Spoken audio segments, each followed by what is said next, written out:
तो हेलो दोस्तों, कैसे हैं आप लोग। आई होप आप सब अच्छे होंगे और स्वस्थ होंगे और प्रिपरेशन वगैरह आप सभी की ठीक तरह से चली होगी। कंडक्टर की जो आपका एग्ज़ाम होगा 2023 में होता है, वो 2022 में होगा।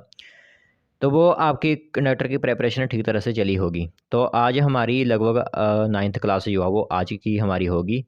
9th क्लास हम लगा चुके हैं। पहली क्लासेस में हम रीज़निंग वगैरह, जनरल नॉलेज वगैरह, इंग्लिश वगैरह और सिलेबस वगैरह की डिस्कस कर चुके हैं डिटेल में। तो आज 9th क्लास हमारी पहली बार होने जा रही है साइंस की। तो साइंस की धमाकेदार क्वेश्चंस हम आपके लिए लेकर आए हुए हैं, प्रीवियस ईयर्स में आए हुए हैं। और ये आपका एक मॉक टेस्ट भी रहेगा जो आपको लगाना होगा आज की वीडियो में। तो आपको भी मौका दिया जाएगा जिसको साइंस जिसकी साइंस ठीक है वो आज के वीडियो में लाइव चैट या फिर कमेंट्स के माध्यम से आंसर दे सकते हैं।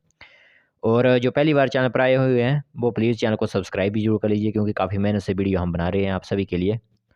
तो चलिए अब आज का ज़बरदस्त सेशन यहीं से स्टार्ट कर देते हैं। तो दोस्तों, स्पेशल आज आपके लिए पीडीएफ तैयार की हुई है। तो जिसको भी राइट आंसर आता हुआ है वो एक या तो लाइव चैट के माध्यम से ऑप्शन दे सकते हो या फिर कमेंट्स में भी आप आंसर दे सकते हो। बाकी इनके सीरियल नंबर पर आप मत जाएं, क्योंकि यहाँ पर अगर आप सोच रहे होंगे कि 66 नंबर क्वेश्चन लिखा हुआ है, ऐसा कुछ नहीं है। ये हमारा फर्स्ट क्वेश्चन ही माना जाएगा। तो सबसे पहला क्वेश्चन है, which mirror is used as a shaving mirror. दाढ़ी बनाने के लिए किस दर्पण का उपयोग होता है। ऑप्शन है आपके लिए concave mirror, plane mirror, convex mirror या फिर नन ऑफ दीज। क्या इसका राइट आंसर होगा। जिसको आता है वो नीचे कमेंट्स जरूर करेगा। बाकी हम आपको इसका राइट आंसर जरूर बताएंगे, क्योंकि साथ साथ में राइट आंसर हमें भी इसका बताना होगा आपके लिए।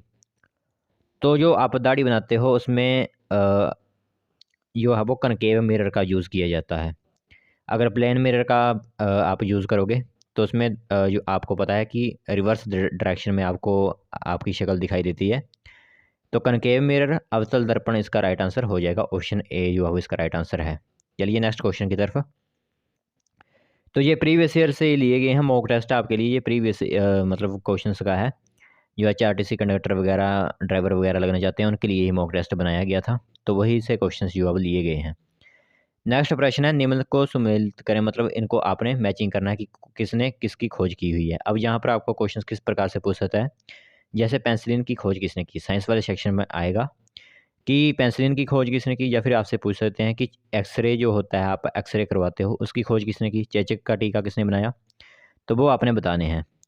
तो जिसको राइट आंसर आता है वो इस तरह के आंसर दे सकता है, क्योंकि ऑप्शन है आपके लिए यहाँ पर रेडियम, पेंसिलिन, एक्सरे और चेचक किस किसने जो है वो निर्माता है इनके। राइट आंसर आपके ये हैं। इनमें से आप किसका भी राइट आंसर दे सकते हो कमेंट्स में।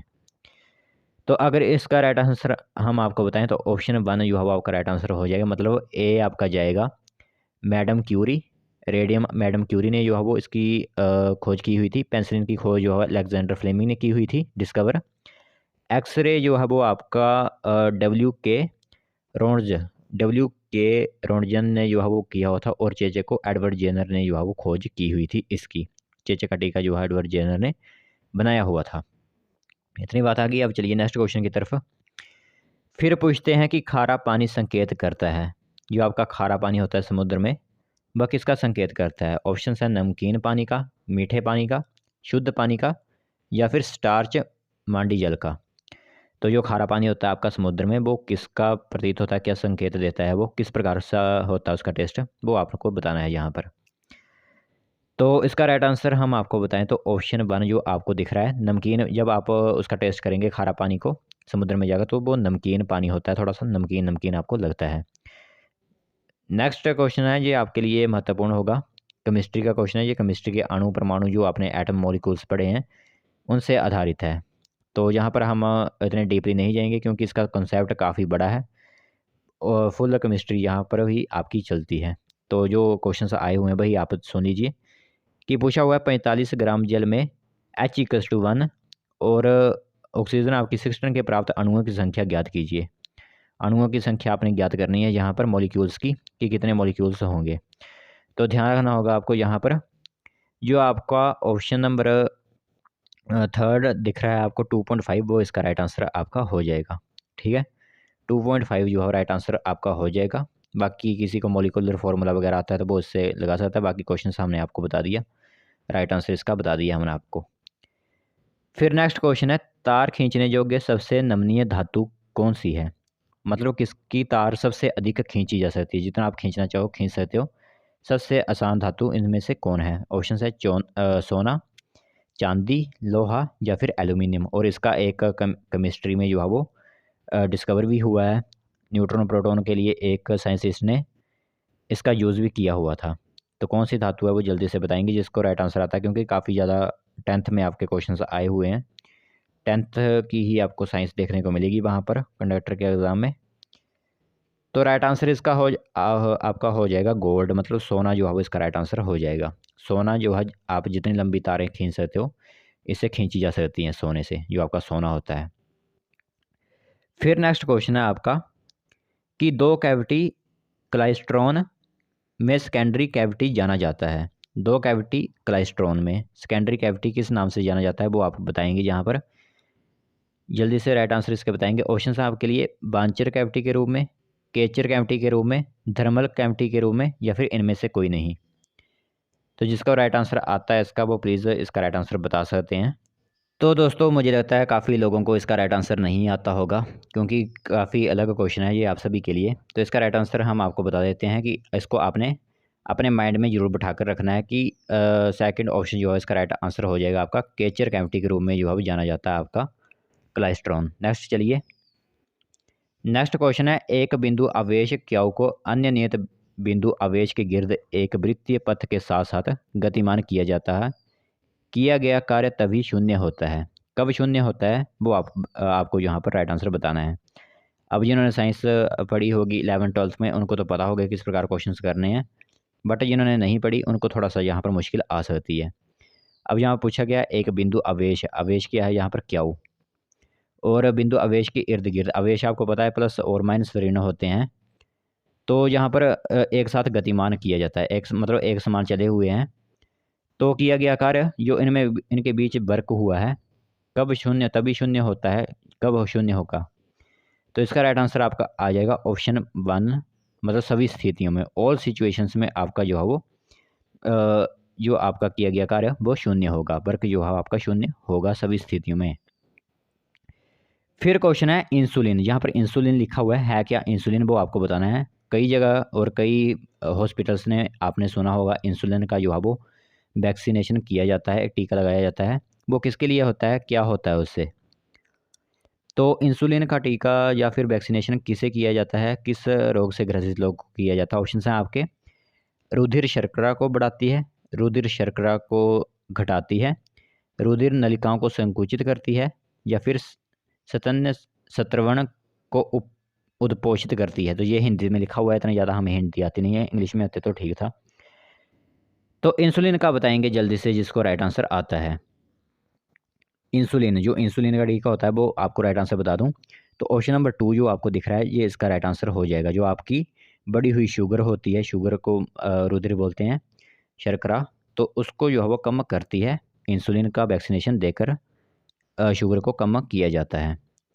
नेक्स्ट क्वेश्चन देख लीजिए जहाँ पर आपकी स्क्रीन पर रहा कि मानव रक्त में जो आपका रेड ब्लड सेल का आयुष्य लगभग है। जो आपके मानव रक्त में रेड ब्लड सेल होते हैं वो कितने दिन तक जो है वो आयुष्य रहते हैं हमारे शरीर में, वो बताने हैं आपने। ऑप्शन आपके 30 दिन, 7 दिन, 120 दिन या फिर 15 घंटे। तो इसका राइट आंसर आपको बताने हैं यहाँ पर कि क्या होगा। मानव रक्त में जो हमारे ह्यूमन ब्लड में रेड ब्लड सेल कोशिकाएं होती हैं वो आयुष्य कितने दिन तक होती हैं वो बताना है यहाँ पर। तो इसका राइट आंसर आपको बता देते हैं हम, ऑप्शन 3 120 दिन तक जो है वो रहेंगी, आयुष्य रहेंगी रेड ब्लड सेल में, मानव शरीर में। चलिए नेक्स्ट क्वेश्चन देख लेते हैं। फिर क्वेश्चन यहाँ पर आ जाता है आपके लिए एक बहुत ही अच्छा। तो क्वेश्चन है आपके लिए कि किसी कमरे के एक कोने में सेंट की खुली शीशी रख देने से उसकी खुशबू कमरे में सभी भागों में फैल जाती है। अब आपने कभी नोटिस किया होगा कि अगर आप एक जगह कहीं पर इसका रिसाव करते हो, क्या बोलते हैं इसको, सेंट को, तो वो पूरे कमरे में उसकी खुशबू आ जाती है। तो किसके कारण होता है? ऑप्शन है आपके लिए बाष्पीकरण, इवेपोरेशन, बाष्पन वेपोराइजेशन, विसरण या फिर उदरपातन, उदरपातन मतलब सब्लिमेशन। तो इसके राइट आंसर आपको बताने हैं। काफ़ी आसान क्वेश्चन है आप सभी के लिए जिसने साइंस से पढ़ी होगी, और ये एक ध्यान रखना होगा आपको, कई जगह आपको काम आ सकता है ये क्वेश्चन। तो दोस्तों इसका राइट आंसर आपका हो जाएगा जो विसरण प्रक्रिया होती है उसके कारण जो है वो आपका ऑप्शन 3 जो है विसरण के कारण आपकी एक जगह से रखी हुई सेंट की खुली शीशी को सभी भागों में जो है उसकी खुशबू फैल जाती है। इसके कारण होती है, विसरण के कारण होती है वो। चलिए नेक्स्ट क्वेश्चन देख लेते हैं जल्दी से। तो नेक्स्ट क्वेश्चन बोलता है प्रकाश संश्लेषण निष्पादित करने की क्षमता वाले पादप निम्नलिखित में से किस एक जीव प्रकार के अंतर्गत आते हैं। तो जो प्रकाश संश्लेषण आपकी फोटोसिंथेसिस होती है, क्षमता वाले पादप निम्नलिखित किस जीव प्रकार के अंतर्गत हैं। तो ऑप्शन है आपके लिए प्रपोषित हेट्राटोफ, सेप्रोटोफ या फिर सबपोषित ऑटोट्रोफ या फिर केमो हेट्रोट्रोफ। तो कौन इसका राइट आंसर हो जाएगा वो आपको बताना है। जो आपका फोटोसिंथेसिस होती है पादप में, आपको पता है पौधों में जो आप फोटोसिंथेसिस होती है, पौधे अपना भोजन ग्रहण करते हैं उससे, तो वो किस जीव के अंतर्गत आते हैं। तो इसका राइट आंसर हो जाएगा, काफ़ी लोगों को नहीं आता होगा, तो ऑप्शन 3 जो है सब पोषित ऑटोट्रोफ के अंतर्गत आता है वो जीव। चलिए नेक्स्ट क्वेश्चन। नेक्स्ट क्वेश्चन है कनेक्ट करने पर आवेशित पिंडों के बीच कोई धारा प्रवाहित नहीं होती है यदि उनमें एक समान है। कि क्या एक समान है, क्या चीज़ जो है वो समान है, एक समान होती है कि जब वो कनेक्ट किए जाते हैं तो पिंडों के बीच कोई धारा प्रवाहित नहीं होती, कोई करंट नहीं आता। ऑप्शन है क्षमता, आवेश की मात्रा, विभव अनुपात में आवेश या फिर विभव। इसके राइट आंसर आपको बताने हैं जिसको आता है। तो हम इसका राइट आंसर आपको बताएं तो जो आपकी आवेश की मात्रा है, आवेश की मात्रा जो है इसका राइट आंसर हो जाएगा आपका आवेश की मात्रा। नेक्स्ट चलिए। तो नेक्स्ट क्वेश्चन है यहाँ पर आपकी कि कुनैन की औषधि किससे प्राप्त होती है। अब जब काफ़ी समय पहले जो है कुनैन दी जाती थी जब किसी को बुखार हो जाता था, फीवर होता था, तो कुनैन की एक काफ़ी कड़वी दवाई जो है वो दी जाती थी। वो औषधि किससे प्राप्त होती है। ऑप्शन है आपके सिनकोना के पौधे से, मनी प्लांट से, सूकोलिप्स के पौधे से या फिर एकोनाइट के पौधे से। तो ऑप्शन आपके सामने हैं, इसके राइट आंसर आपको बताने हैं कि जो कुनैन होती है वो किस औषधि से प्राप्त होती है, किस पौधे से प्राप्त होती है। तो इसका राइट आंसर अगर आता है तो वो आप बता सकते हैं। हम इसका राइट आंसर बताएं आपको। तो एक सिनकोना का पौधा होता है, उससे जो है कुनैन निर्मित की जाती है, बनाई जाती है सिनकोना के पौधे से। नेक्स्ट क्वेश्चन है एक सोडियम पेपर डिस्चार्ज लैंप जैसे ही पहली बार स्विच ऑन किया जाता है इसका रंग दिखता है। अगर आपने कई जगह देखा होगा, कहीं जगह पर लैंप होते हैं, पढ़ने के लिए पहले लैंप होते थे, तो जब उसको ऑन किया जाता था, जब ऑफ थी वो एकदम ऑन की जाती थी, तो सबसे पहले उसका रंग किस तरह का दिखाई देता है। ऑप्शन है नीला, पीला, सफ़ेद या फिर लाल। तो ऑप्शन आपके सामने है, जिसको राइट आंसर आता है वो इसका राइट आंसर बता सकता है।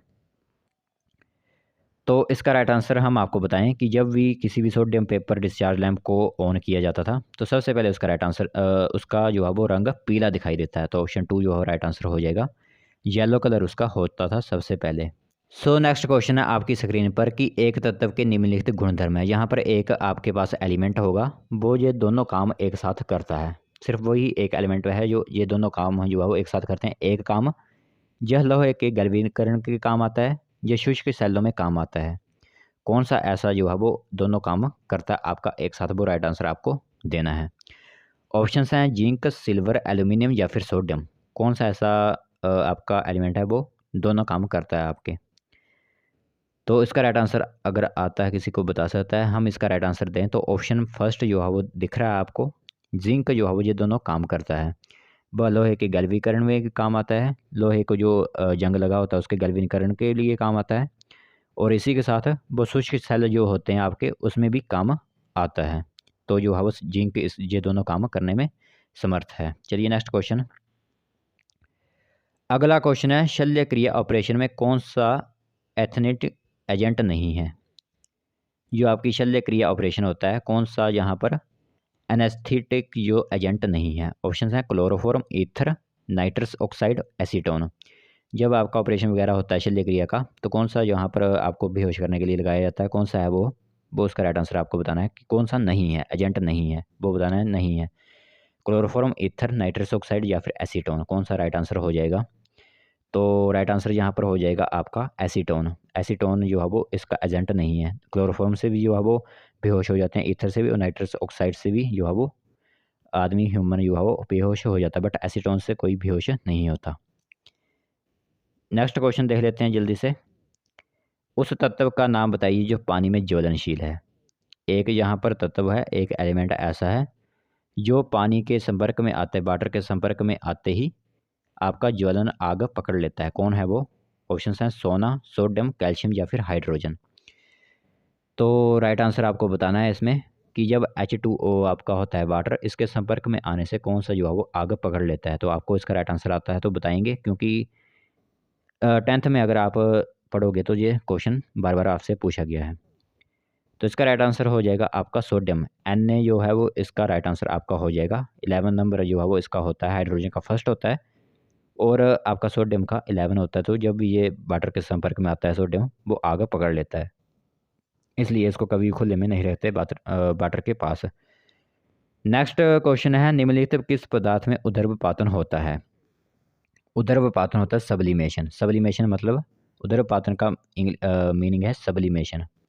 सब्लिमेशन का मतलब होता है जो आपको पता है कि एक सॉलिड आपका जो है वो सिचुएशन होती है, सॉलिड, एक लिक्विड और एक गैस। सॉलिड, लिक्विड और गैस, तीन यहाँ पर कंडीशंस होती हैं।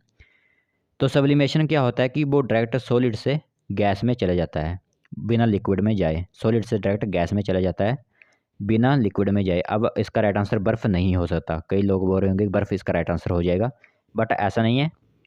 बर्फ़ जो है वो जहाँ पर सॉलिड से लिक्विड को जाता है, सबसे पहले सॉलिड से वो लिक्विड की ओर जाता है और लिक्विड से सॉलिड में चेंज होना बर्फ़ कहलाता है। तो बर्फ़ इसका राइट आंसर नहीं होगा। इसका राइट आंसर होगा कैम्फर। जो कैम्फर है वो आपका डायरेक्ट सब्लिमेशन हो जाता है, वो सीधे सॉलिड से गैस में चला जाता है। सो दोस्तों, नेक्स्ट क्वेश्चन है, आप सभी को आपकी स्क्रीन पर दिख रहा होगा। क्वेश्चन है, एक पेट्रोल इंजन की लगभग क्षमता है। कितनी की क्षमता होती है एक पेट्रोल इंजन की? ऑप्शंस हैं 20%, 40%, 70% या फिर 90%। एक पेट्रोल इंजन की क्षमता बतानी है आपको कितनी होती है। तो इसका राइट आंसर अगर हम आपको दें तो ऑप्शन 3 जो आपको 70% दिख रहा है वो इसका राइट आंसर हो जाएगा। तो 70% is the right answer for petrol engine. Next last question है आज के सेशन का, महत्वपूर्ण साइंस के क्वेश्चन थे आज की वीडियो में। क्वेश्चन है, कंट्राप्लेक्सर का पॉइंट क्या होता है? जो आपका कंट्राप्लेक्सर होता है उसका पॉइंट क्या होता है? ऑप्शन है आपके लिए, वह पॉइंट जहाँ शेयर फोर्स का मान 0 होता है, वह पॉइंट जहाँ बेंडिंग मोमेंट वक्र चिन्ह बदलता है, वह पॉइंट जहाँ बेंडिंग मोमेंट अधिकतम होता है और वह पॉइंट जहाँ बेंडिंग मोमेंट 0 होता है। तो राइट आंसर बताएंगे अगर किसी को आता है। काफ़ी मतलब डिफ़िकल्ट क्वेश्चन है ये आपके लिए। तो ऑप्शन 2 जो इज़ द राइट आंसर, वो पॉइंट यहाँ बेंडिंग मोमेंट जो है वक्र चिन्ह बदलता है, वो इसका राइट आंसर हो जाएगा आपका कंट्राप्लेक्सर का पॉइंट।